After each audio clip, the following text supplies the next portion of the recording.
This is our physics video on rotation. For this video, we explored rotational inertia, which is proportional to the mass of an object. The equation for inertia is I equals mr squared. I is the inertia, m is the mass, and r equals the distance around the axis. If you double the distance of a mass from the axis of rotation, you quadruple the rotational inertia. This is why a minor change like a skater's legs position has such a huge effect on his or her rotational speed. We also addressed angular velocity, shown through spinning on ice. In mathematical terms, angular velocity is represented by omega. Omega equals 360 divided by time. This is the rate of rotation, expressed in radians per second, revolutions per minute, and other units. A full rotation is 2 pi radians, so 1 revolution per second is an angular velocity of 2 pi radians per second.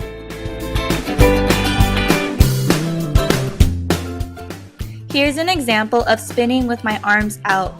The graphs show how I twist my body to gain a little momentum to turn.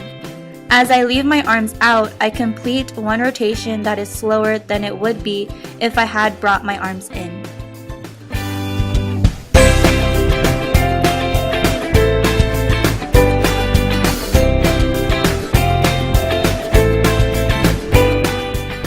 These graphs, which only analyze the slower part of my spin, show my rotation as I complete the open spin.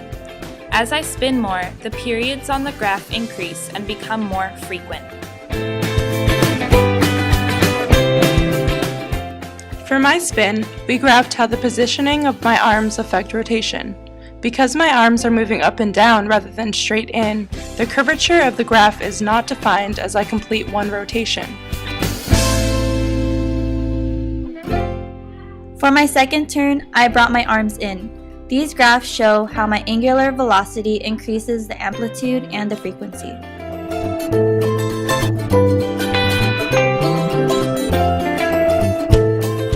These graphs show my rotation as I complete a closed spin.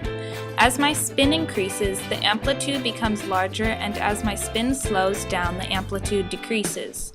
This shows how the shape of the graph correlates with my angular velocity.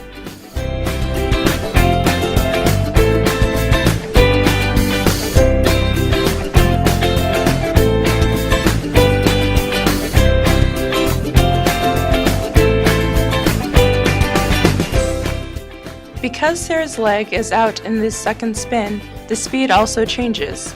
This changes her axis, which affects her inertia. In this spin, Sarah's arms are behind her back, so the angular velocity increases.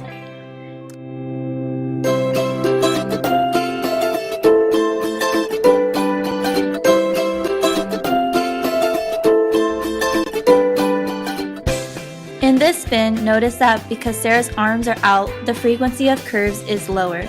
The positioning of the leg still changes her inertia, but her angular velocity is slower than the spin before. Thanks for watching!